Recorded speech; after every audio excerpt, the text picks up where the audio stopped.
We have an anonymous patron who wants me to tell you that Last Heart Left is brought to you by the Drakengard speedrunning community. Getting tired of playing or speedrunning bad games such as Yik?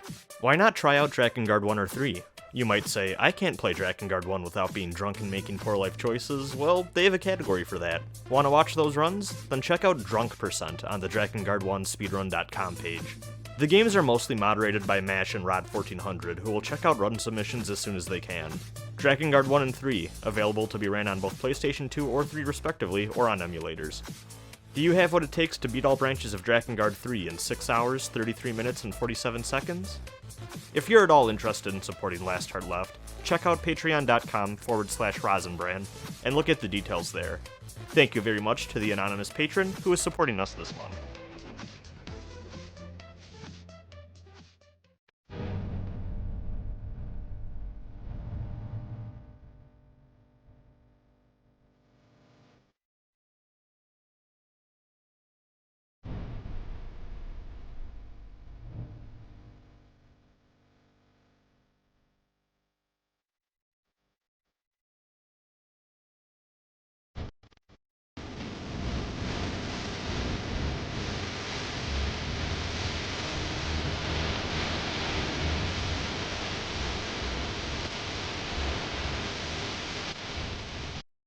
You know, Fang, Yeah?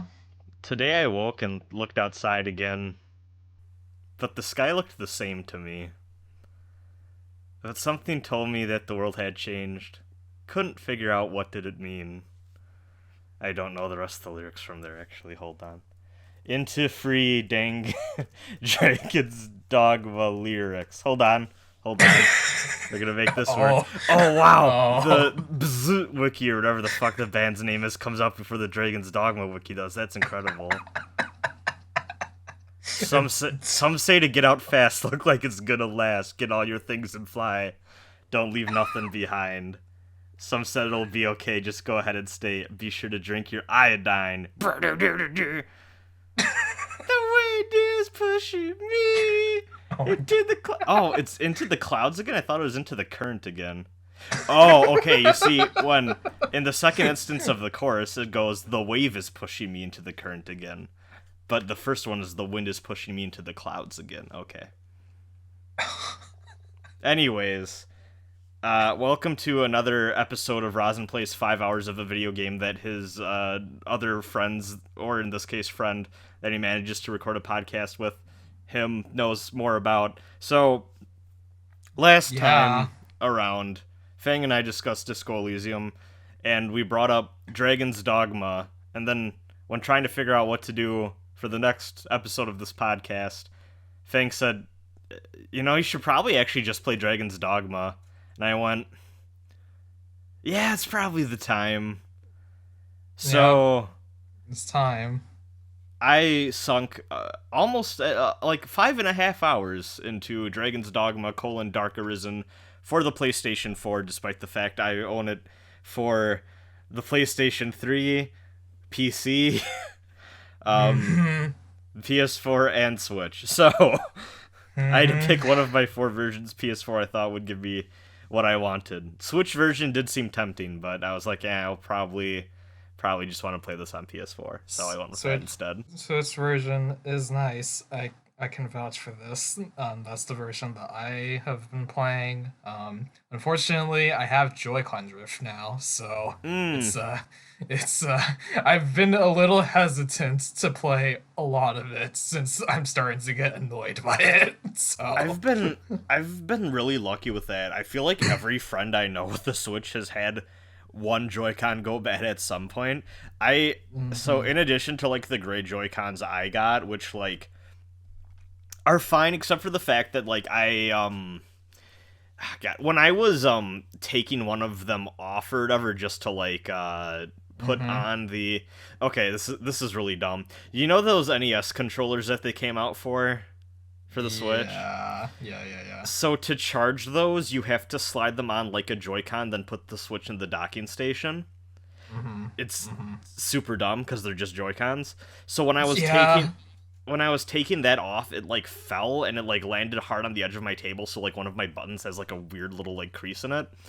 So I use that as an excuse to import a nice set of like crimson red Joy-Cons that are only available through retail means in Japan. I think here they were part of like a special Mario Odyssey bundle that's no longer available.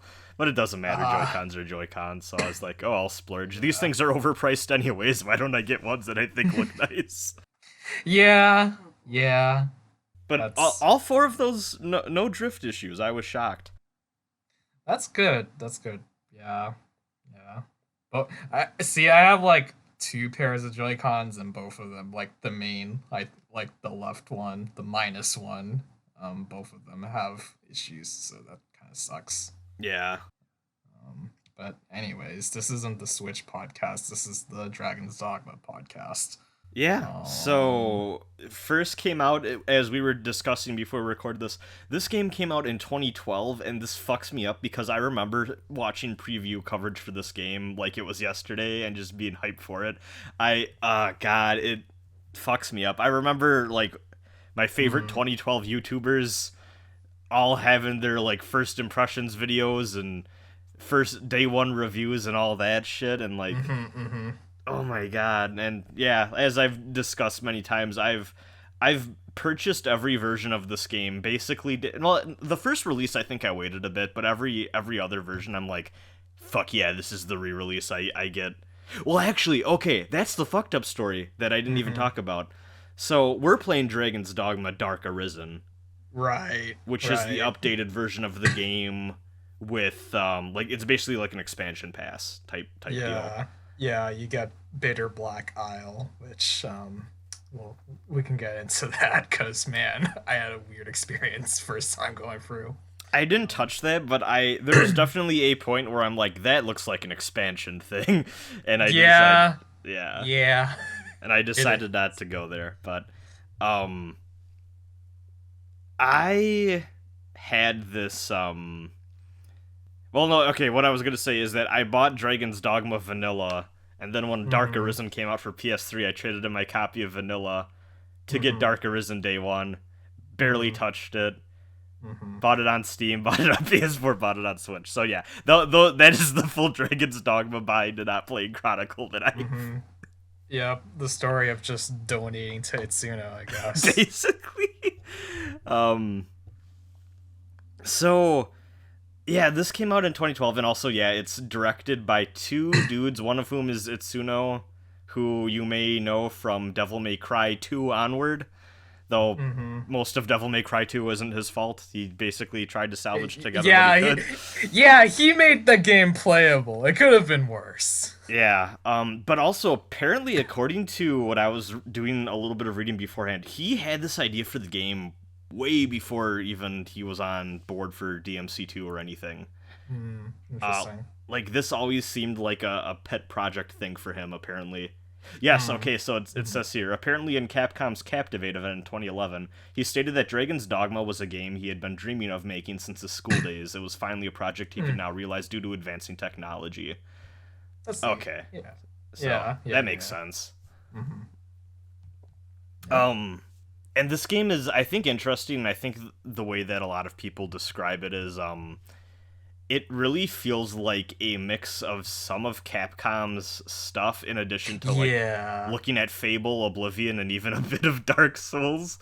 I wasn't gonna be the one to bring it up, but, like, there is the hints of that, which... Though, I think they've said, but, I mean, they've been open about that, too. Yeah.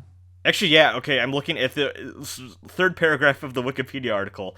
The 150-strong staff took inspiration from the Soul series and, yeah, Oblivion and Fable 2 specifically. And you can feel all those influences, but... Definitely.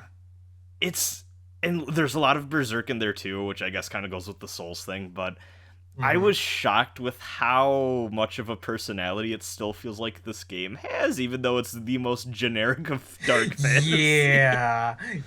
Like, it's hard to describe, because, like, there's definitely, like, the setting itself, like, I'm having trouble remembering a lot of things, like, the evil death cult is named Salvation, like, it's not exactly an inspiring name. Yeah, and... like it's not even like the designs aren't bad, but they're super generic, like D&D 4th edition looking Yeah, motherfuckers. yeah. But despite that, I don't know. I think maybe the mechanics have a lot to do with what makes this game Oh yeah, special. We no, could get into later. absolutely. Yeah, yeah. Um, but I guess it helps if we give a broad overview of what the story is here. Yeah. Do you want to handle that? I feel like I've been Uh, talking. yeah, yeah. So Dragon's Dogma is an action adventure RPG. You got exploration, you got combats. Combat is it's weird because the combat is there's definitely some moves in there that feels ripped from Devil May Cry 4. I just Same unlocked a engine. ability for the Strider class called Helm Splitter. Yep, yep, So yep. There we go. There we go. Yep. um, but basically the premise is that there's a big land Grand Soren, and there's a big evil dragon. Or is it evil? I don't know. But I don't know either. yeah, I'm like me like the dragon is definitely a huge threat that like everyone is concerned about because it's a dragon. The first bit of the game, after the tutorial prologue where you play as like old adventurers fighting the dragon, is your hometown getting attacked by a dragon. Um, and the dragon, of course, it wrecks your hometown, kills a bunch of people, and you try to fight it off, but you're a weak human being, and so you basically die. But the dragon takes your heart, literally rips your heart out, and you become what is known as an arisen, which it has some overtones of Dark Souls, unchosen undead per se, in that you are living without a heart. But yeah, yeah. So dragon steals your hearts, and then essentially, the game has a very open-ended structure. There are main quests that you can take on, but after the whole introductory bits, you're free to do as you please and explore, fight monsters, and eventually you get what's known as a pawn, which is one of the if not the main mechanic of the game that really makes the game unique. Um, a pawn is this companion character that you create, and you basically have a party of yourself, the pawn that you create, and two other pawns that you can recruit. Um, and so, what makes this game very interesting is that the main mechanic, being the pawn, is that the pawn has its own unique AI that you can also customize when creating the character. And the pawn will take in information about quests, the world, its fighting style and tactics will change and grow based on how many, or rather, which battles you take it into, how those encounters go, and also when they go out on adventures, with other players online when they recruit your pawn. So so that's basically the meat of the game. Obviously, the main quest involves going to kill the dragon that took your heart. Who also talks to you telepathically and does seems a little more chill when you actually get to sit down and talk. And Yeah, he's like, yeah, "Hey man, come find me. Get your heart back if you think you're strong enough." And it's like yeah, you're pretty chill for someone who just came into my small fishing village and burnt everything yeah, down. yeah. Like that's one thing that does come up throughout the story. Like the dragon doesn't show up too often in the 20 hours that I've played of the game. I'm actually, where I'm at in the game. I think I'm at like before what I assume is either like the final battle or the first major battle against the dragon. Like I'm literally outside the doorstep of that dungeon. Oh, okay. Like okay, like it's funny because like there's a whole sequence before that, and so like I was just combing the area scouting for any items that I missed while going through that segment, and there was a door that opened, and when I went through that door, it's this the game suddenly started giving me a narration of like, and so like all arisen, the arisen wants to go fight the dragon. I'm like, okay, let's go back. I am not ready for this. Um, but yeah, no, there's a common thing in the story where there's a very wide gap between like the dragon's legend and reputation as like this town destroying monster and like its actual personality of like, hey, come on, give me a good fight, you know? Like it's definitely it's something, all right. I don't want to spoil too much for you, so No, that's fair. I'm curious to see where it goes. So far, the story feels a little light, but also I've been focusing more on. I Mhm. feel more on the side quest stuff. Like, basically, as soon as the pawn system opened up and I made my first pawn, I went in and recruited. Well, actually, I kept Rook, who I'm not even sure if he's holding his weight past the beginning part of the game. Yeah, So I'm pretty sure Rook is just like the default tutorial pawn because I also have Rook, or I I had Rook. I think I'm gonna let him go because I've Yeah, started to feel because the pawns don't really grow. Well, your main pawn grows alongside you, but the other two you yeah, recruit don't level up or anything, right? yeah. They don't. Okay, and Yeah, to that's becoming a yeah. liability. Yeah, like in this game, like you have to cycle through pawns as you level up. You can't just stick with other the two pawns that you get at the beginning, because like why would you get any other of the millions of pawns out there if you Well, the two work? the other pawn I have in my possession, the fighter known as She-Hulk, um, is Yeah, level 20 and has been carrying me through yeah, the early parts of the game pretty swimmingly. yeah, yep, yep. Um, It's it's real good. I'll give it that. yeah, I mean, I think I did the quest where basically your like childhood friend from the fishing village, who's like the fishing Hmm. village chief's daughter, goes Yeah. out and she's like, "Oh, I think we can maybe fix your whole, not having a heart thing. Let's go talk to the witch who lives in the forest."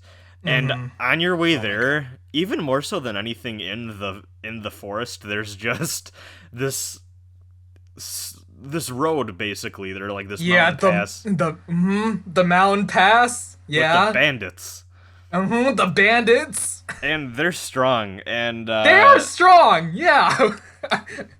I I'm glad you agree with me that yeah, those bandits are really tough well, when it's funny starting because out. because you're walking up and then suddenly a boulder starts rolling down and I'm like, some asshole pushed this boulder, didn't they? And Yeah. there's some dudes at the top of the cliff and I fought them, I cleared them out. And then Yeah. the next few guys I fought them, cleared them out. And what had been happening is that She-Hulk was doing her part and she was going fighter on fighter. So I just had to be left with like Hmm. the assassin types, which were tricky, but I could Yeah. deal with them, and then the archer types, who I mean I'm an archer too, so I could just kind of stun them out of because they take really really long times to fire. So you can kind Yeah. of just hit them with an arrow and then run in, and then as soon as you get in melee distance, they just can't do anything basically. Yeah. Yeah. Yeah. And then you get to this rock like fortress thing or whatever. So basically this giant boulder where they're all a bunch of them are hanging out, and that's when I Hmm. started to realize, oh, their fighters can kill me in 3 to 4 hits, Yeah. and that's Yeah. a problem. So I managed to save scum my way past it by basically what I kept doing is I kept hoping that Rook would cast his little fire augmentation thing, and then I just use Hmm. my special archer ability to rain a storm of flaming arrows onto them as they ran in, and then that would start them on fire. And then I'd just be Hmm. very careful about going in and taken hits, and slowly but surely we just kind of burnt them to death, and I managed to go through to the rest. But yeah, that Yeah. I was I was shocked by. I was like, okay, yeah, this side quest definitely is not meant for me right now. But I'm happy I did it because then I had a shit ton of money for playing around with the upgrade system and buying better armor. That was before I had even bought armor for my character. Oh yeah, yeah. I would imagine that's wrong. So I gained a lot of levels and gold from that, and that was fun. And then you find out the witch isn't even alive anyways. I'm sure that character is going to be important later. You find the witch's granddaughter. Yeah. I did like the later portions of that quest, and it's interesting. So, Yeah, but it's yeah. What class did you choose? Yeah, so I chose the fighter class because melee, like from, excuse me, pandemic. Ooh, I don't have the virus, but no. So as I learned from Dark Souls, the most fun way to play fantasy action RPGs is the melee class usually. So, I mean, that's usually what I do, but mhm. I saw that the Strider. I was looking at Adam or whatever, and this basically what I kept seeing is Strider classes, haha, climb on things and stab them slowly to death. And I'm like, I want to climb on big monsters more. Yeah. So Yeah. No, that's also good. my Yeah. pawn is a fighter, though. She protects me from all harm. Yeah. Yeah, I kind of have the opposite where I have well, my main character is a fighter and my pawn sidekick is an archer. At least right now she's an archer. Which is the second tier of classes.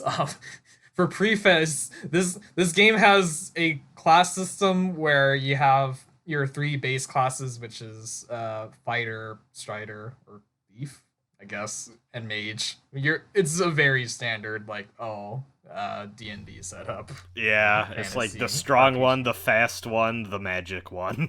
Yep, basically. And there's two tiers that are available for you and your pawn.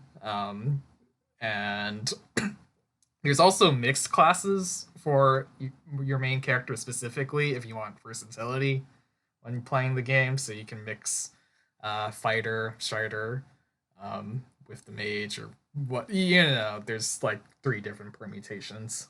So, but yeah, so that was my setup, and it was very interesting learning or coming to grips with the mechanics early on because at the beginning of the game when setting out I thought to myself, okay, so what I'm going to do is I'm going to have me as the fighter, and since I already have a archer or bow user as my main pawn, that I would get two mages, one who could heal and one who could give buffs. So that was my plan. But as the game progressed, like even though for the most part it sort of worked early on, like the sections like for example like the bandit road that you mentioned. Oh earlier. god, I can't imagine having not two fighters for that part. Yeah, like the problem with having two mages is that like the mage class basically like they just stand around and cast the spell, and if they get hits then they stop casting the spell. So you have all of these really fast assassins just running past you, the fighter, and going for the mages, and they're not able to get much out of their spells. Is like, oh god, I had to run back and like use the stinger ability to just close my distance all the time. Like that was its own kind of fun in a way, but like man, yeah, like eventually I switched up my strategy to just have the one mage and another fighter. That went better. Well, it's great for me because basically how I do it, and also like my main pawn has that like shield bashing skill where Yeah. she draws aggro. Yeah, So it's just two fighters, and then everyone's going after them. and I'm just taking pot shots with my arrow, and then when I feel like I can get in, I'll like rush in and Mhm. do like a big area of effect, like fast stabby attack if I Yeah. am able, and then I'll run back out. Sometimes my pawn will grab someone and be like, okay, fuck them up, fam, and then I go in. But Mhm. as soon as like two people are looking at me, I'm out of there, and fucking Rook is off to the side healing and or giving Mhm. people the ability to have augmented fire damage on top of their Yeah. weapons. It's Yeah. Yeah. Yeah. it's been working so far. Obviously as I'll probably replace Rook with another mage, but when Yeah. She-Hulk outlives her usefulness, I might switch her out and see how I like two striders, one fighter, and all Mhm. that. Yeah. Yeah. Right now, I'm looking at my current party. I have like the I have a wizard now and the level 2 fighter, which I don't remember the names of all of these classes. They have different names, but yeah, no, I really like the heavy fighter class. It's just two-handed weapons for them, so you don't have the shield, but you do a lot of damage. And this game, there's a lot of big bosses out there that have quite a bit of HP. How many Cyclops have you fought, Rosin? Just the one from the tutorial. All right, well, you better get used to Cyclopses, because Okay. I mean, to be fair, when I got into that guy, I was climbing him, and as I climbed him, Rook enchanted my daggers with fire. Then I got up to his fucking eye and just started stabbing him in the eye repeatedly with fire daggers. I'm like, this is the best video game. yeah, And then he fell over, and then we all fucked him up. It was a good time. It was a real good time. yeah, yeah. Yeah, that actually that's the grabbing mechanic is actually one of the things that actually initially drew me into like, huh, maybe I should get this game because on my timeline, there was someone who was playing Dragon's Dogma, and the one clip that I saw that hooked me in was them kicking a dude off the cliffside into the ocean with the Oh, grab mechanics. well, that's something I've loved, and it's very sparse opportunity to ever do it. But if you stun an enemy that's just a like human sized, yeah, you can just grab them over your shoulder and then start running around with them for a little bit. And if you're near a cliff, you can just chuck them off. It feels so Yeah. good. Yeah. No, the grab mechanic is great because yeah, you have that stuff. It's also used for climbing big enemies like the Cyclopses. So there's some fun ones that Well, use there was a that. time too that my pawn was being a dumbass, so I literally just grabbed her, and I'm like, okay, no, we're gonna go back up Yeah. here, Yeah, and that too. you're Yeah. not gonna go kill yourself by charging into a group of 5 people. That's not gonna happen. You have almost no health right now. We're just gonna go up here and think about what you just did, okay? Yeah, It's fun. or the one time where I was fighting a cockatrice boss that is mandatory in like the main story quests, and that thing has petrification attacks, which really bad.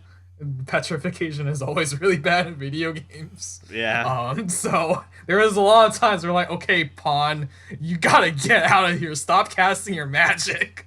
Like, so I would just grab them and just run to the other side of the arena. Oh yeah, no, it's good mechanic. Good mechanic. Yeah. Well, also too, like, I mean, I know people associate like, oh, grabbing onto the monster and doing damage with like Monster Hunter now, but even like before that, I remember when this game Hmm. first came out, everyone's like, oh my god, it's like someone finally took the thing from Shadow of the Colossus, and it's just part of Yeah. like a like a Yeah. Western RPG style thing now. Um, Yeah. Huh. Yeah, I didn't think about that, but well, I mean, yeah, because that. mounting became more of a popular thing with recent Monster Hunter entries, and Hmm. I think this Yeah. game predates it a bit. So, Yeah. Yeah. um, well, I mean, also too, part of the thing you hear from people with this game is, oh, they tried to make a Monster Hunter game that would appeal to the West, and you can feel that in some ways, especially when you get to upgrades. Yeah. Yeah, definitely. Um, but no, honestly, that's what sold me. I mean, that was always a part of the game I figured I'd enjoy, but the thing that really ended up selling me was actually doing it in the tutorial and having a mechanical reason to, because you fight a chimera as your first like tutorial boss fight. Yeah. And it's a giant lion with a giant goat head on its back, and the goat constantly chants magic. So if you want it to be left with only its physical attacks, you can climb onto the goat's head and just start wailing on it until it's dead and flopping around. Yeah. And it feels great when you do that. Yeah, no, I love the Chimera boss design. It's great. Yeah. Like you can also you also gotta cut off the snake tail too. I don't remember if that was in the tutorial. I think the pawns did that for me. Yeah. But yeah, it's good. Yeah, no, it's solid. Like the thing with this game is that like I feel like at least 20 hours into the game, the enemy variety is not super high. Like I mentioned before, there's a lot of cyclopses.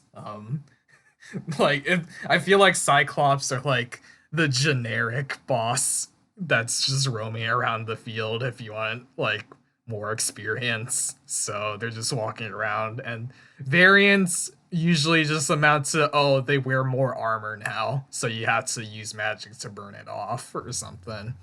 But well, there was I just did the basically where I ended off was I went into the Everfall thing where you go down that giant column of a winding staircase. Yeah. And you fight that thing that I don't even know if I got the name of, but it's basically a giant ogre. Yeah. And I was like, is this just a slightly smaller Cyclops, and its gimmick is that it grabs you more often? Because I think that's what the gimmick was. Yeah. I didn't even get to really fight that thing because I slashed it in the butt multiple times and then it fell off the cliff, and I don't think I even got experience for it. And also, I was like, oh, maybe it's still alive, and then when I got down there, it wasn't, like, not even a body was there, so I don't know what happened. Dang. Yeah. I think the only gimmick with ogres is like, yeah, they're smaller Cyclops, but also like women turn them on. Like that's what the pawn advice gives you. So yeah, so it prioritizes female characters. Oh, that makes sense with how that battle went, because I was like, this thing is not trying to attack me at all. Yeah.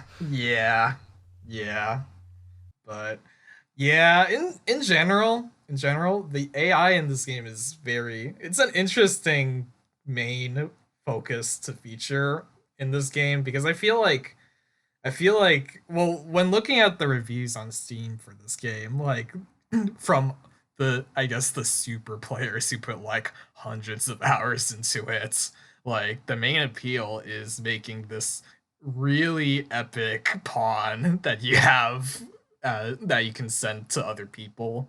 And it's very interesting because in a way it sort of de-emphasizes the player a bit. Like for example, the way that I've been playing, I've just been giving my main character all of like the cool armor and weapons and all that sort of jazz, but I've not been keeping my main pawn very up to date. Like I haven't been doing too much skill allocation or sprucing up the armor that I've gotten since like the mid game. And like I haven't seen a lot of benefits from that, because there's the rating system that is in the game where you can rate the pawns that you get from other players based on how effective they were in battle, and you get rewards too if the players choose to. And right now my pawn is at a solid 3 stars in all fronts. Like not terrible, but also not super great, which I mean it's not an essential part of enjoying the game overall, but it is very interesting that there is so much emphasis put on like this doll, I guess, that you. So what you're saying is that Itsuno made the original Strand game.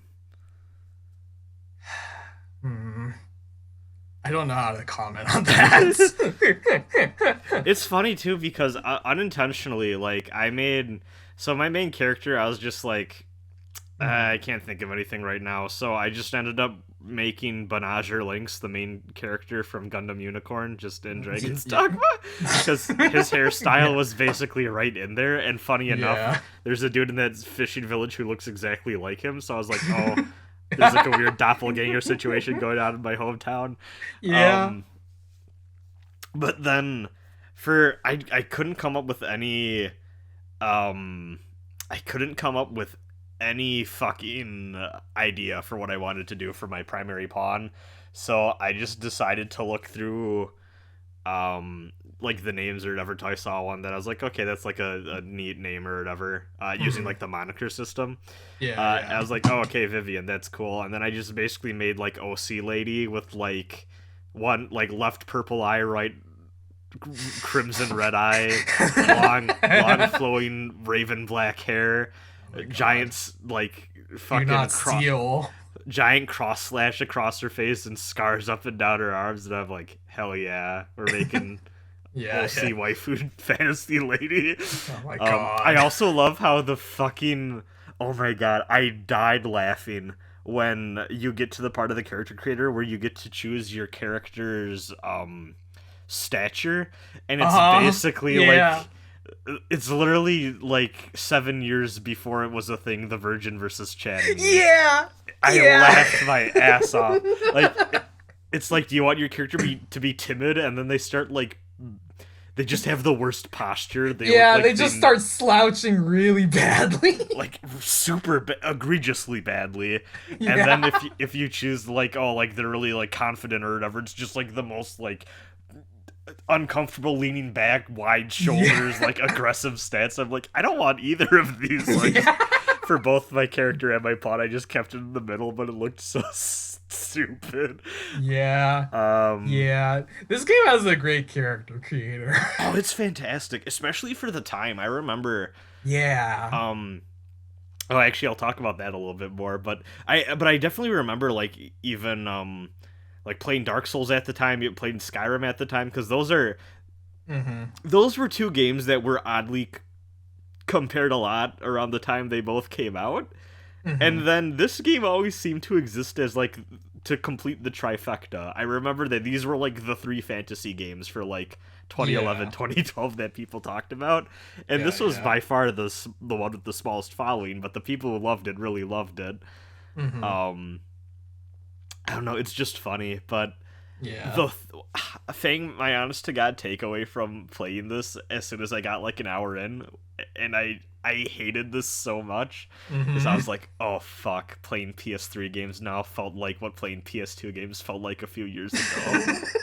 Like, I saw myself playing through and looking at the HUD elements and like how the system menu is like that black menu with the serif font and like the like that very specific like loading icons and borders and the button prompts and the character models and the texture work. I'm just like, oh my fuck, I'm starting to feel nostalgic for PS3 games. I hate this so much.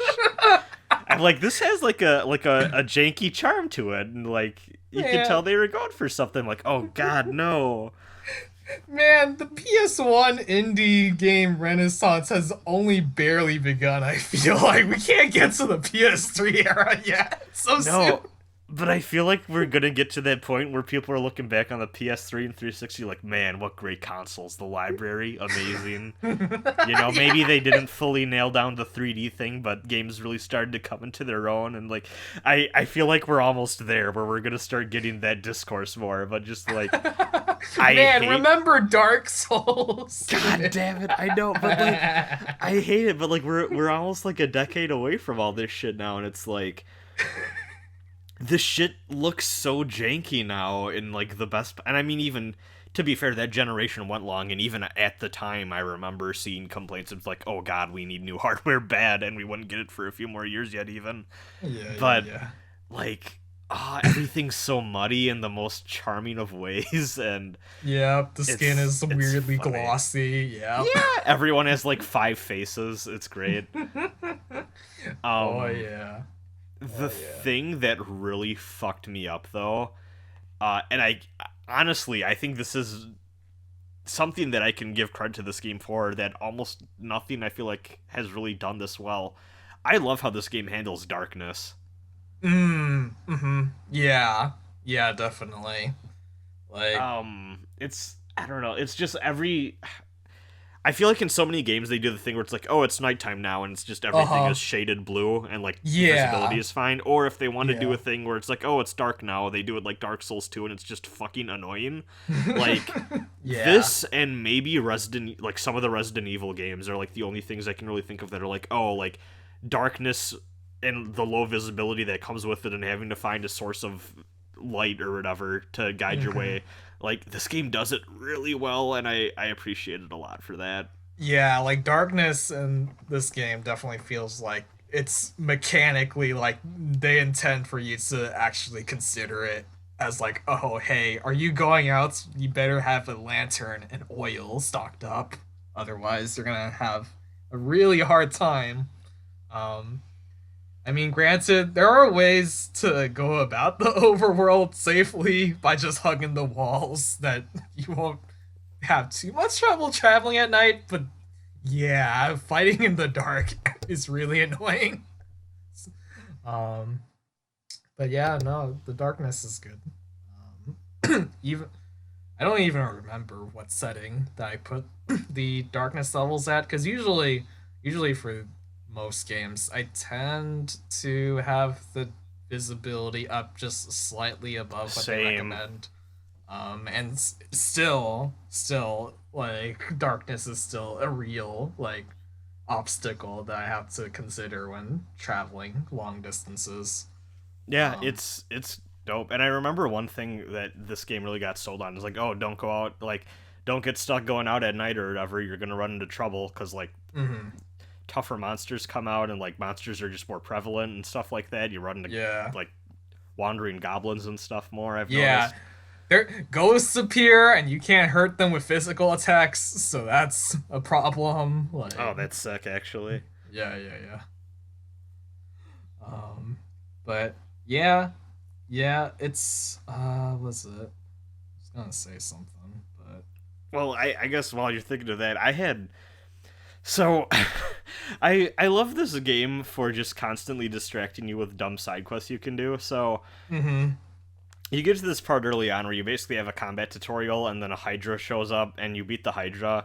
Or in Yeah. my case, I was spending so much of my time trying to climb up the Hydra and then falling off Mm-hmm. that my pawns just killed the Hydra for me, and I just spent Yeah. the entire time trying to awkwardly scale it. And then the next cutscene was like, "Whoa, you must be the Arisen. You destroyed that Hydra like it was nothing." I'm like, I just was climbing on its neck and kept falling off for I don't know what you saw, Yeah. but Yeah. um, so then they're like, oh, hey, we need to go deliver this giant Hydra head to the Duke and tell them how cool you are, so, like, maybe he Mhm. can help you out or whatever. I was like, okay, cool. But before I did that, I wanted to, like, I don't know if I just took the wrong gate out or what happened, but I went out Mhm. one way, and there's a dude that's like, hey, childhood best friend, who's, like, the chief's daughter, she went Mhm. missing, that you should go back home real quick and just see what's up. I'm like, okay. And then as soon as I do that, I talk to this one guard dude who's standing awkwardly by a well, and I'm like, what's your story? And he's like, well, when that dragon attacked, I hid in this well,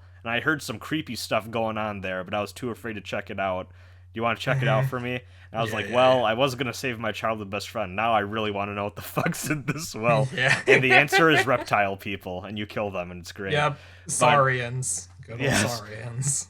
but while you're doing that, because it's dark in there, and they even tell you like, hey, you get out your lantern and stuff. Mhm. So it's dark in there, and while I was going on in there, you find this underground river, and if you go too deep into the river, your lantern goes out, and then Yeah, wetness in general is like there's an odd amount of like mechanical like emphasis on like oh don't get wet, which it's bizarre. yeah. Also, there's a strange. This is my best excuse for you can't swim in this game ever. There's there's Yeah. there's an omnipresent sea monster called the brine that if you ever get submerged in water to like the point in other games you'd start swimming, it just consumes you and then like you warp back to the shore and take some damage. But Yeah. I'm like, I love literally every ocean, every part of this world. Just Well, not even just oceans. Like, if there is like a body of water that's just deep enough, like just far away from the ocean, you'll still get the brine swallowing you brine. up.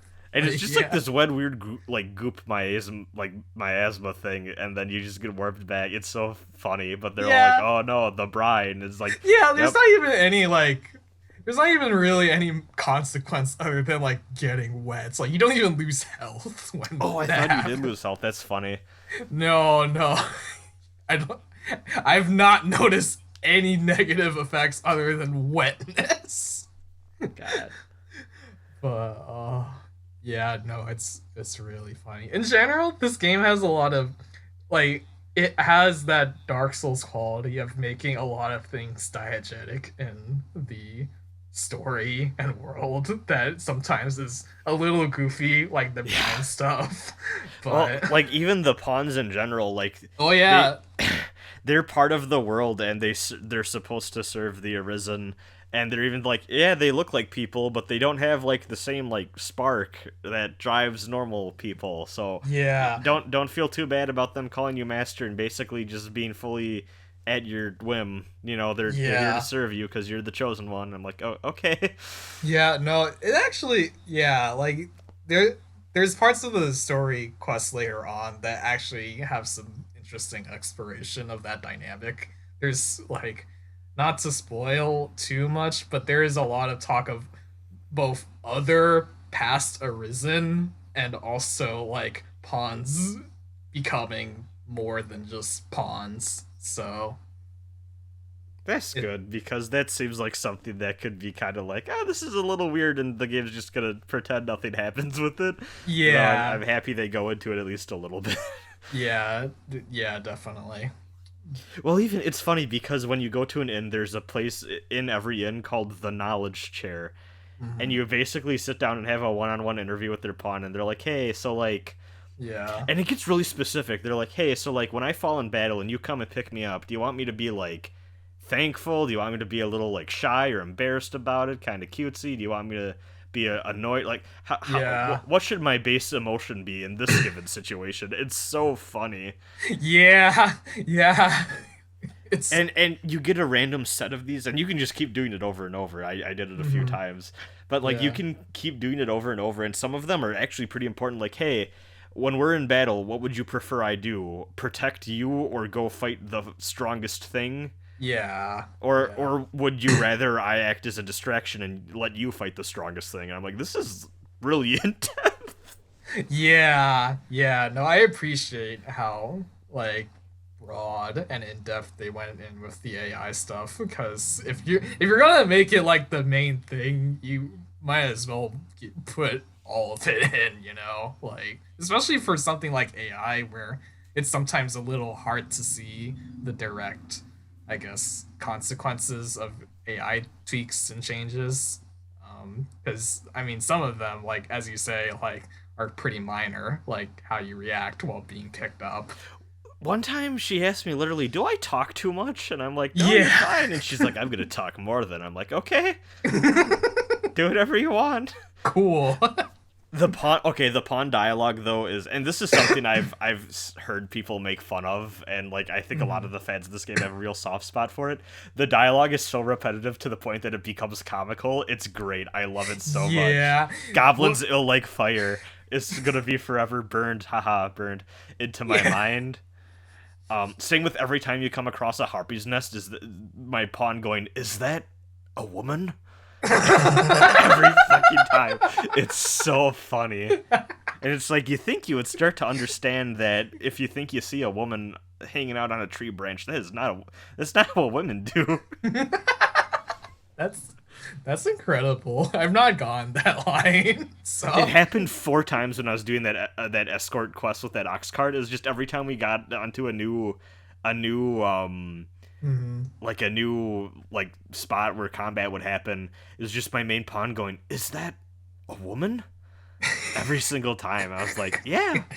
I mean, Yeah, it's a harpy, but sure is, buddy. Sure yeah. is. Yeah, yeah. Unfortunately, I don't have any real fun ones ingrained in my mind other than it hates fire. It hates fire. Lots of things hate fire in this game. Wolves hunt in Newsflash. packs. They sure do. Oh man, I think what makes them even funnier is that it's very obviously like they had like the one person record all of the lines for the pawns, and to make variations, they just changed the pitch. Yeah. Well, no, because there's like the when you select their voices, there's like four different voices, and then there's like the low Yeah. pitched version of the voice and the high pitched version of the voice. Yeah. It's really funny. Yeah. Um, Also, this game loves the word ought. Oh yeah, this game in general has like it has a very specific like a very specific set of words that they use a lot that like I don't remember all of them, but definitely you'll hear a lot of sir, which I appreciate this sir is in this world a gender neutral term. Yeah. It's Like it's SER. yeah, not SIR, SER. Very different. Um oh, but yeah, ought, sir. Um I I mean, I guess it's just old-timey English. Ye Yeah, old it's English. this game has a lot of personality, and I don't know, there's this like weird X factor this game has that saves it from being the most generic schlock, and I think part of it is just it's fun to play. There's a lot, like, if you really want to go deep in on the mechanics and like Yeah. customizing your AI and really working on the pawn stuff, there's a lot to do there. Yeah. Because otherwise it's just like I literally gathered like six flowers for a lady so that her potion shop could help out people who were injured, and it's it's a lot of like fetch questy type stuff, or like Yeah. guiding an ox cart that has a hydra's head on top of it so that you can go to the capital and talk to nobility and get their help. It's a lot of like, oh, this is the most generic fantasy video game quest thing ever, but Yeah. the writing is fun and the combat is fun, and there's just something to it that makes it so enjoyable. And Yeah. I think part of it too is just the fact that even though this is very much so a single player game, I think that there's a lot of times where, well, I mean, for one thing, if one of your pawns goes down, you have to revive them, or I think you can even lose them after a point too if Yeah. they're down for too long. Yeah, specifically, I actually had that happen in said cockatrice fight because petrification is like when you get petrified, then your body can get shattered by physical attacks. Because yeah, that's how it works, and that's just instant death. So the Can that moment happen that to your primary pawn? yes, Oh yes, no, this. Well, I guess you could reload a save, so it's not too well, bad. But I don't know if it's I don't know if it's a permanent death for your primary pawn, but definitely like your sidekick pawns when they get killed by petrification, you have to resummon them. The player can get petrified, and it looks really goofy when you get petrified because once that happens and you break, like the camera follows one of your broken pits, so it kind of just flies. It's really goofy, but but even the game does a lot of good stuff like that. Or even when you're fighting generic like skeletons or undead enemies, they'll just grab you and start to like munch on you, and like someone will need to come over and get them yeah. off you. The game will have these weird freeze frame moments where maybe like a wolf is lunging at you, and then one of your pawns will be like, "Fuck no, not on my watch," and you just come in and swat it away. Um, Yeah, yeah. The or even critical attack cut-ins are really good. Yeah, or even like one of my pawns, I think it was Rook, got grabbed by a harpy, and I had to like shoot an arrow so it would drop him, and just stuff like that really adds to like the sense of camaraderie and stuff you have. Yeah. It's really cool, and I mean, even just in general, like just being able to, like, I've noticed when I'm climbing on larger monsters or whatever and stuff, the magic users are like, oh, better buff that guy, he's about to do something really fucking cool and stuff like that. Yeah, yeah, yeah. Yeah, I don't know. It's just good. I like this game a lot, honestly. I think the more I'm gonna play it, I think Yeah. the No, more I'm I gonna find to enjoy. Yeah, yeah. No, definitely I can't wait for you to get later into the game where the quests become more more involved, because once you get to Grand Soren, which have you gotten to Grand Soren yet? Or Yeah, no, I mean I just got there. yeah. There is I don't want to spoil these, but like there's like the quest that you get there starts to have a bit of like the intertwinedness of like that I enjoy from like say for example the Saga games where like the quests kind of affect the outcomes of each other in a way depending on how you the order in which you tackle them in, how you solve them, etc. That I think like I really there's oh god there is one quest moment that is like my favorite moment in the game because it is so like because it's basically this really like long quest sequence where you have to fight this like very powerful monster, and you like every time you fight it you're just so weak against it. Like you had to face off against it multiple times in multiple different locations that you had to make several journeys back and forth to. And like it's just so like it culminates in you going to like a big dungeon that you had to ascend to get to its lair.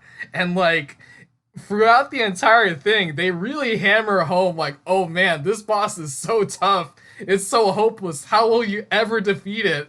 And the outcome of a very weird one-off quest that I didn't even think twice about, that was sort of like, oh, it's just another fetch quest, became the main resolution of that quest. Oh, that's cool. I always like when they do stuff like that in games.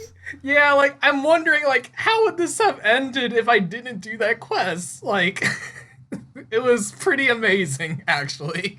Like that was by far the most fun I had with that with the game in my 20 hours.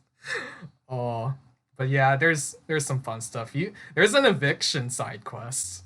That's fun.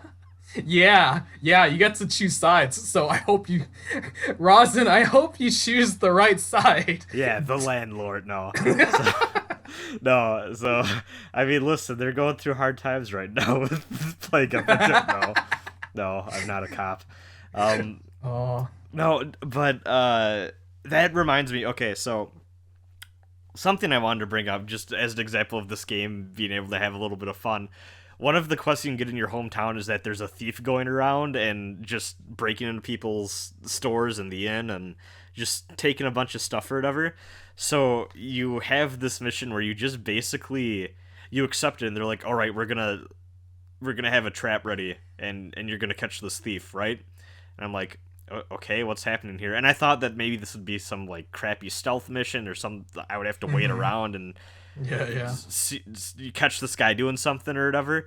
And literally the quest starts and the thief runs in front of you and he's like, you can't catch me. And I'm like, okay. And you just run around town trying to grab this thief and you just grab him and then the quest's over. And it's so goofy and stupid. Yeah. And I mean, I tried shooting an arrow at him, and that's not what you're supposed to do in the game. Yeah, like, the game's like, hey, don't do that. Don't fight. Don't fight. People don't like you when you hurt them with no reason. I'm like, he's stealing things. But yeah, oh god. This game is really the way that the game handles like NPCs is really funny because this game has like zero morality systems whatsoever. So like transgressions like going after the thief and fighting him, like there's absolutely no repercussions other than like you can't complete the quest. And like I know that this game has like a weird affinity system thing because I remember hearing about it back in the day and like I don't know how this plays out, but from what I understand, basically everyone in the game is romanceable. Yes. No, that is also another thing that's like really goofy about this game. Is like I don't know if you saw like one of the Dragon's Dogma clips that I uploaded to like Twitter one time, but like at some point like you go through like this place where a lot of fighting happened and the soldiers are all down and stuff, and like a lot of them when you talk to them they're like, you're blind to the truth arisen, but then you can still give them like gifts for the affinity system and they're like, oh, thanks for the meat. I guess. Yeah, like I was the first time that happened, I was just talking to a random soldier. He's like, "Oh man, we just got attacked by like can't believe a dragon just attacked our village." And I was like, "Hey man, do you want a fish?" And he was like, "Oh, thanks." And I'm like, Yeah. "What the fuck is this for?" And then I looked it Yeah. up, and I'm like, "Oh yeah, there's that." Yeah, so it's a really funny system. It's like it's not even like oh god, like I mean it is a romance system, I guess, but it definitely doesn't have any like what, like the depth of dating sim, that's for sure. Like No, I mean it literally just seems like it's how much people like it. I'm sure towards the end of the game, there's like oh yeah, that'll pop definitely. up, but Yeah, like the ending scene is like, oh man, here's your truly beloved. And it's just this yeah. one random hillbilly nobody from like the backwater streets of Grand Soren. Like, But I mean, yeah, because well, also I know one of the things that Dark Arisen changed too is that people used to like you more that you would talk to them, but then that fucking sucked because if you had a mechanical reason to talk to someone, they would just end yeah, up being your love interest. So for Dark Arisen, they made it so that no, you have to be gifting stuff, and I think I remember reading that there are characters with side quests that if you complete the quest chain and like yeah, do yeah, some stuff like they'll like max out the affinity and like you kind of confirm who you want that way, which also I'm yeah, kind of nervous about. It's like I hope I don't accidentally end up doing one of those and it's like yeah, someone I don't care about or whatever. But I mean, I'm sure it'll be clear when I trust this game enough to be clear about that when it starts to come up. yeah, yeah, yeah, yeah. No, it's enjoyable. I'm happy I finally got around to it. It's like it really does feel like a weird mishmash of a bunch of other things I like in the best possible way. Like it's very derivative, but it has fun and it knows what it is. And Yeah, yeah. it's not trying to overstep its bounds, which is what I think I really appreciate it for. Yeah, like I think this game, like I really enjoy, like it has a lot of self-expression that you can put into the game through your pawn, your main character, the pawns that you choose, and like the set of like actions that you're given. It's not terribly like complex. You have like the what you have like three or so, three, six, nine, depending on which I guess what equipment you have on. You have a limited set of moves and the grab, but like the way that this all interacts with all the systems makes her a really like fun, like I, I don't know, I don't know how to adequately describe it, but like there's a lot of like that role playing elements of just like being in that fight and thinking, oh man, yeah, climbing that thing would be a really good idea, and actually pulling it off. Like, there's a good sense of accomplishment there that I think is it's a unique kind of, I think, sort of role playing expression, I think, in terms of like these sorts of game systems. Like, I don't know. I don't know. Like, I don't want, it's not like Devil May Cry levels of complexity in the combats or anything like No, that but by far. it's more than serviceable, I'd even say, but it's interesting. It just feels good. Yeah. Oh yeah, It's very absolutely. basic, but it feels good, and it requires just enough planning and in like actual in battle strategy to Yeah. feel engaging and fun. Yeah. And one thing that I think like kind of enhanced my enjoyment, which is kind of odd, is that it doesn't have a lock-on system. Um because there That took me some getting used to. It's so weird. yeah, it's really weird, but I kind of appreciate it because positioning becomes a lot more important, I feel, in combat because of that. Like, even Hmm. though I'm like the melee class, like, I have to keep in mind, like, okay, which direction am I going with this attack? Like, where what is my distance between like the enemy and like myself, and whether or not like my charging attack will actually connect, and like there's just a lot of like those little considerations that make the relatively simple move sets go a lot further. I feel that And it doesn't have is a dedicated dodge button either, does it? no, you can jump out of the way, but Yeah, that's what I've been doing when, cause like, yeah. so something, a nuance that I noticed in my different encounters with the bandits on the way to that Wormwood Forest place or whatever, and just other bandits I fought later, is that the statistical part, other than just like how much damage you take, how much you receive, type thing, um, does play into the actual just like combat, like action portion too, in the sense that if you're fighting a soldier dude and you're like me and you're just going at him with like puny daggers, if he's charging up for a swing and I go ham and just like use one of my fast special abilities where I just like stab him like 1,000 times or whatever, Yeah. if he's a higher level than me, there's a very good chance that he takes all that damage, but his swing continues and then he just fucks me up. Yeah. What I noticed is that when I was fighting soldiers who were a bit lower level, a bit closer to my level, is they would start to go for the swing, same exact situation. I would activate that special ability, and they would get knocked back. They would get interrupted. Yeah. And the fact that I was way quicker than them suddenly became way more important because they didn't have the like threshold to just take the hit or whatever. So the stats and the actual like action gameplay do start to blend together in a way that is pretty interesting too. And also, even your Yeah. character has to worry about that. You have a stamina gauge that you have to worry about that impacts how long you can spend running around.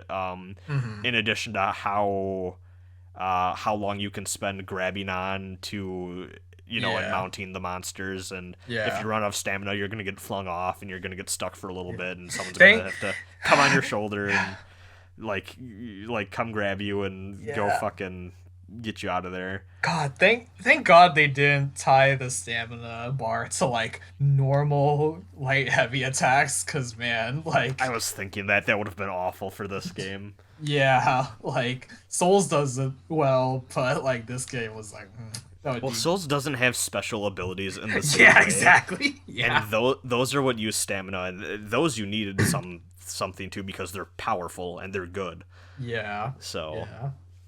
Yo, I don't know when you get this, but shout outs to I don't know if it's like the strider class or like the archer class or whatever, but like there is a move that's literally just like a cancel button for your moves. I've heard of this, and that, not gonna lie, was part of the reason I wanted to choose the Strider class. I have heard Yeah. many people say that you have what is basically like a Guilty Gear style Roman cancel, where it's just Yeah. like whatever you're doing or whatever's being done to you, you basically just get a position reset.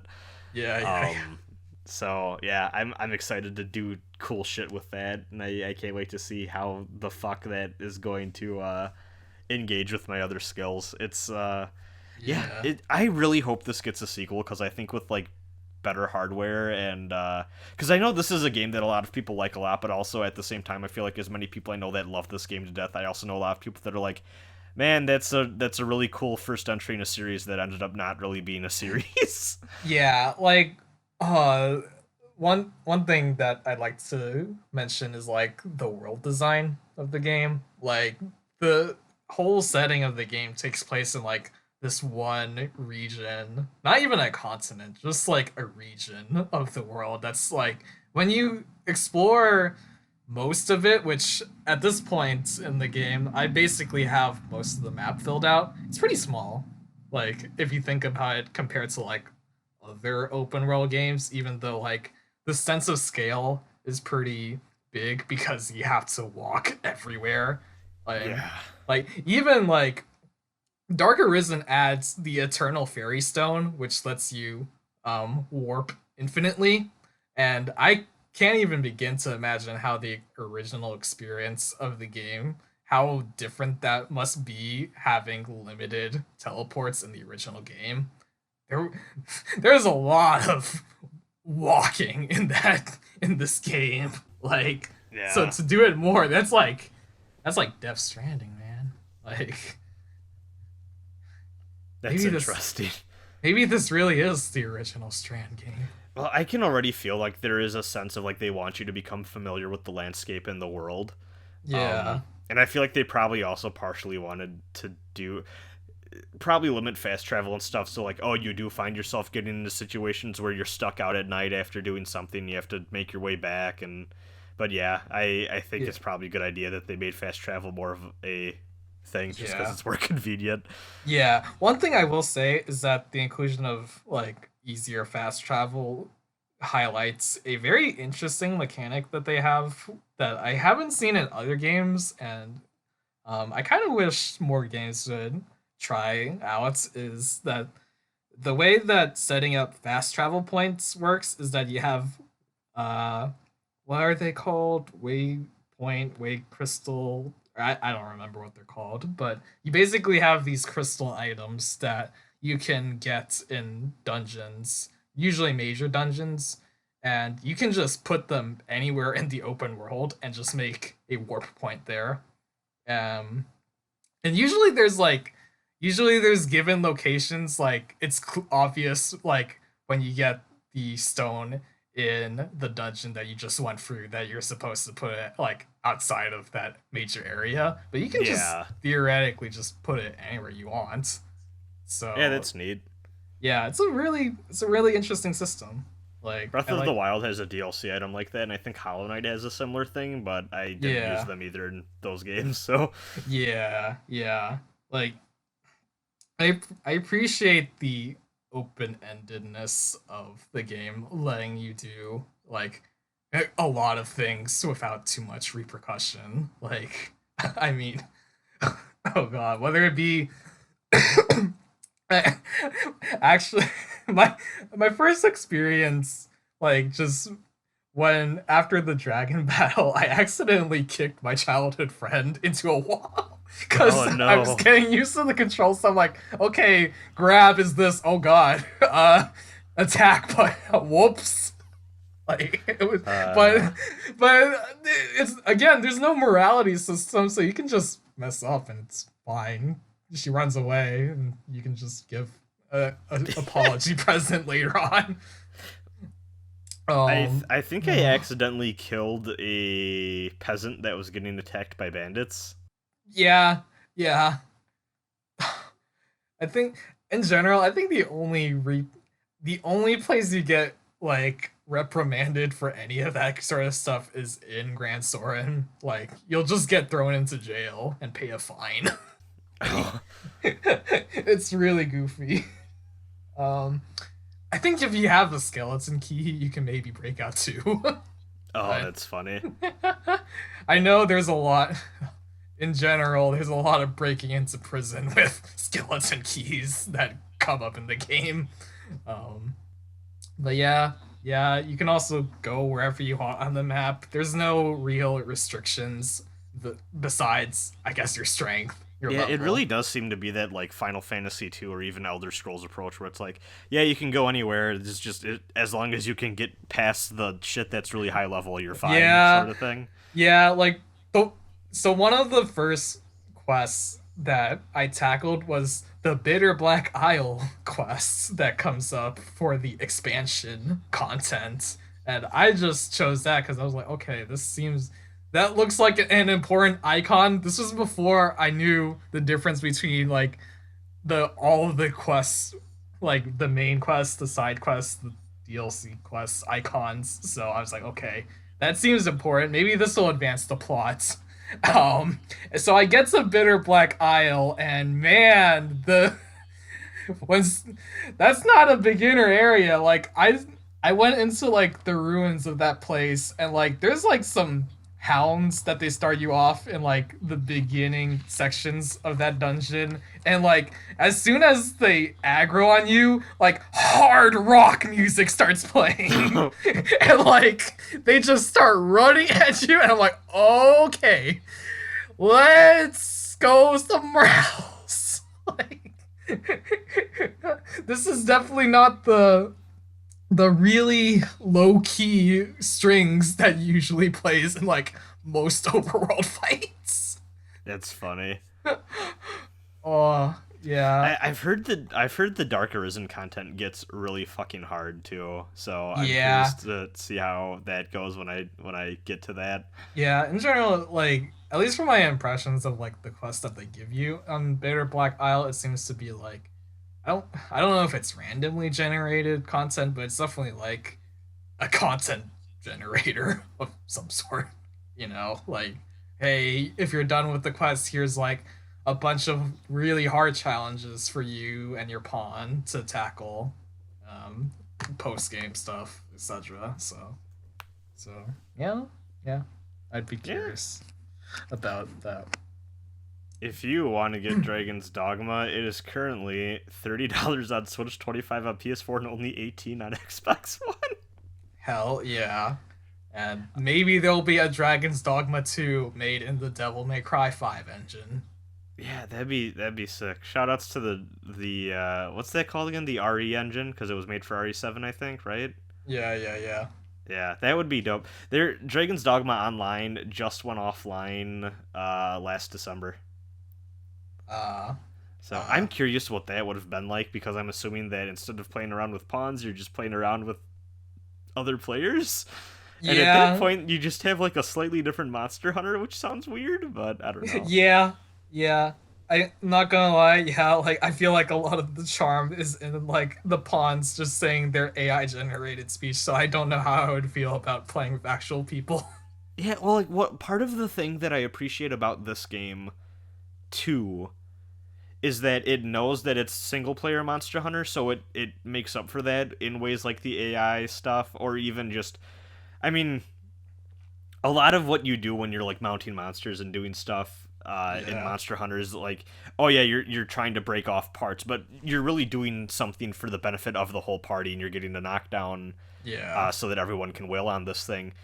But it feels more intricate in this in ways that I think are more beneficial, or just work better, or more interesting in single player. Like even like that Chimera example where it's like, oh, kill the goat head on the Chimera because it's using a specific type of attack yeah, that's casting silence on your party members and stuff like that. And in almost what feels like a Final Fantasy, like, oh, you're fighting a big boss that's made up of like yeah, yeah, three sprites that you can individually target. yeah, yeah, And it really harkens back to that, but it feels like a cool action RPG variant of that. yeah, definitely.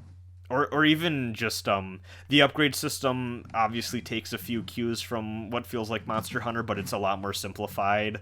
Hmm. Like, oh, you can get like a cool variant of this sword if you get 5 harpy feathers, and Yeah, obviously you're going to want to go out and hunt some harpies, but it's not as in-depth as going out and finding craftable materials, or doing the yeah, Monster Hunter loop. It's a lot yeah. more basic and fast than that. So you can Definitely. feel that DNA in here, but yeah, I don't know if I'd want to play a multiplayer variant of this. Maybe they found ways to make it more interesting, but I Yeah, don't know. I don't It doesn't off the top of my head sound super appealing to me. yeah. One thing I do hope, in a sequel to this game is more environments. Grant, was it good old Grancis is it's nice, but it's very same. It's very I samey. I hate that because yeah, I mean like so far there's 2 different environments. It's like forest and beach, Yeah, yeah. They even and the pawns all say like, "Yep, it's a mild climate all year round," and I get God, like I in a way I get it from a production standpoint. Like, oh man, we don't want to make weather systems or put in the artwork for that, but like I could go for like at least like a snow area or something. man, I had a moment where I fucking smiled where when you go into the Everfall and you have to go into a side room to hit a switch. And you Yeah. literally get the moment where you're in the giant ruined generic dungeon structure that looks like every giant ruined generic dungeon Yeah. structure in every fantasy thing. Like Yeah. this grand crypt, and there are bones on the ground, and then they start to shake and come together and form the exact skeleton enemy you're thinking of in your head with the sword and a shield. Yeah. And I'm like, oh, yeah, I'm home, baby. Hell yeah. This is You literally could not have anything more generic in your fantasy RP. Yeah. And like you even have one of your pawns going like, they're undead, and it's like, yeah, I got that. I've seen this moment happen 20 times by this point at least. Oh, it's so funny. Please add bone wheel skeletons to Dragon's Dogma 2. That'd be sick. I'd be down, man. Yeah, like that Everfall area really does feel like, oh god, I just entered the fucking Tomb of Giants from Dark Souls 1. It's so yeah. It's the most nondescript fantasy tomb where undead people are I've seen in a hot minute. It's so fucking funny. Yeah. Oh, this game is so good. It is. So good. It's just a little generic. Just a little generic, yeah. Sometimes you just want a vanilla ice cream cone, you know? Yep. It's Definitely. it's good. I highly recommend this. I definitely want to play this more. Final Fantasy VII Remake's on the horizon though, so this is definitely going to get put down for a bit. Hell yeah. Good old Cloud Strife. I can't wait to go back to this and see how the combat continues to grow on itself, because I feel like I'm 5 hours in. I feel like I've hit the core loop and I get it, but I can't wait to see what it looks like when I get more enemies that have more different parts I need to be wary of, and more elements other than, because honestly right now it feels like I've only been playing around with fire and maybe poison enemies come up every once in a blue moon, but I'm sure there's a lot more for me to look into and get excited for, and customizing my builds and stuff. So oh yeah, this is a good time. I can't wait to fight the dragon. Yeah, I'm sure that whenever I feel ready for that guy. That's one thing I will say this game gets right. It makes dragons feel actually threatening. Yeah, I mean, that cutscene that you get with it where it's flying towards the village, there's like a flock of like these weird bird creatures or whatever flying with it, and he just starts to go to town munching on them like they're chips, and it's horrifying. There's just all this gore flying in the air as you get close-ups on it, just crunching down on these birds, trying their best to fly away. It's so cool. Yeah, it's great. Yeah. We want to go into emails? Yeah, let's go into emails. There's one, and it's from our friend Darian, and it just says Dragon's Dogma, as in like the meme, dog. Why is it asking if I want to translate this from Italian? Dogma? Italian? Oh. So when I click translate, it says Dog's Dragonma. Dog's Dragonma. Dog's Dragonma. When I click on the original, it says Dragon's Dogma. That's intense. Are you going to name the podcast episode that? That or just an Into Free reference. I might do that because I feel like Dog will probably have a negative impact on the YouTube algorithm. And I don't have anything I can say to justify that, but I just have a weird sneaking suspicion.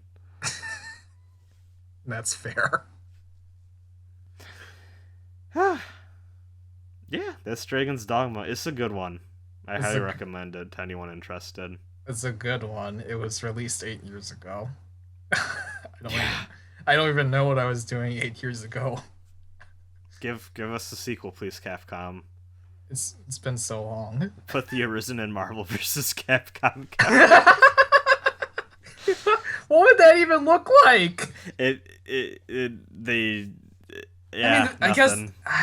guess they have Monster Hunter. See, but that's the thing though, is I think the Monster Hunter being in there means that the Arisen probably shouldn't. Yeah. I was gonna say also, at least Monster Hunter has iconic armor sets. What iconic armor set does the Arisen have? Nothing. I could get this armor in Dark Souls. Dark Souls probably has better armor. A lot better armor. The equipment in this game is very stock D&D as well. Yeah. Love that chainmail. Love that robe archer hood. So good. Yeah, I think that about wraps it up. We're gonna try to get an Animal Crossing cast formed. We were originally gonna do that instead of this one, but then everyone talked about it and we're like, we should probably play the game that's supposed to be played over the course of many months for longer than a few weeks before we weigh in. Yeah, So, this was basically the filler arc of Last Heart Left. a little bit. So yeah, we'll try to do that. I'm assuming at some point there's going to be someone in this group that wants to discuss the Final Fantasy VII remake with me. Because I'm sure that there's a lot of people who will have thoughts. So we'll probably have something for that, I'm assuming, whenever we get to it. Yeah, one day when I play the original Final Fantasy VII, I will play the 7 remake eventually. Oh god. There's a lot of classics I still haven't played. Hey, I still haven't gotten around to actually playing 6. I've only ever experienced that game via Let's Play. Oh, believe me, I've played like 1 hour of Final Fantasy VI. I've played 2 hours of Chrono Trigger. Like, imagine being the asshole who's beaten Romancing Saga 3 but has not beaten Chrono Trigger, Final Fantasy 6, or Final Fantasy 7. I know. Don't remind me! I'm sorry, Fang, but that's really fucking weird. I know. Oh god. This is I where can't I believe go I'm to JRPG die. shaming you in front of everyone. I know. God, I come onto this podcast. Yeah, I know, right? Hey, I mean, you've been on at least half of these by now. I think more. Hold on. Yeah, you were on the first one, right? I know you're. Where we talked about Death Stranding. Did you talk about Death Stranding with us? Yeah, I did. Okay. So we don't remember. You've been on. I think all but the third where we. Oh wait, no, because we talked about Sakura Wars 2. Yeah. Yeah, you've been on half of these. I don't know if I should feel proud of this record. Yeah. Actually, 4 out of 6. That's pretty impressive. Oh god. I'm not the new co-host, okay? Please don't start calling me that. Okay, well, next time you're on, I know how to introduce you then. So, oh god. Yeah, it's been good, and yeah, I'm still looking forward to FF7 remake. Less than a week away now. I'm probably gonna take a day off because I've been feeling like I need a day off under quarantine hell anyways, and I think I'm gonna take a day off when that pops up, and I haven't done that since DMC5 came out. So. Yeah, treat yourself. Yeah, I mean, hey, fuck it, I can't go to Combo Breaker anymore. That shit's canned. A lot of shit's canned. I've been saving up PTO for no reason now. I was very excited for good old Game Developers Conference because I got a pass from, good old Anaglistic Productions, which you may know as the producers of Anodyne 1 and 2, Even the Ocean. So that sucked. But yeah. Maybe I can go to GDC next year and hopefully get a job. Yeah. Stay strong, everyone. Yeah, stay strong. It's a hard time. We in weird quarantine time and everything's bad. Yeah. I can't wait for our post-time skip designs. Yeah, it's weird. Otherwise, if you want a nice escapist fantasy, go play Dragon's Dogma and have a good one. Yeah. It may suck in the Dragon's Dogma world, but at least they don't have the plague, maybe? Yeah. I'll go get your heart back. Honestly, I don't even know why it's a problem that the dragon took your heart. Yeah? Why is that a problem? Nothing bad is, like, I mean, you have a weird-shaped scar on your chest, but other than that, like, everyone's just suddenly like, yo, you're alive even though you don't got a heart. That's pretty fucking weird, dude. Yeah. I don't understand why you want... I mean, maybe it's your last heart left, but... Oh. I've been trying to find a way to get that pun in here for the whole episode. It finally felt right.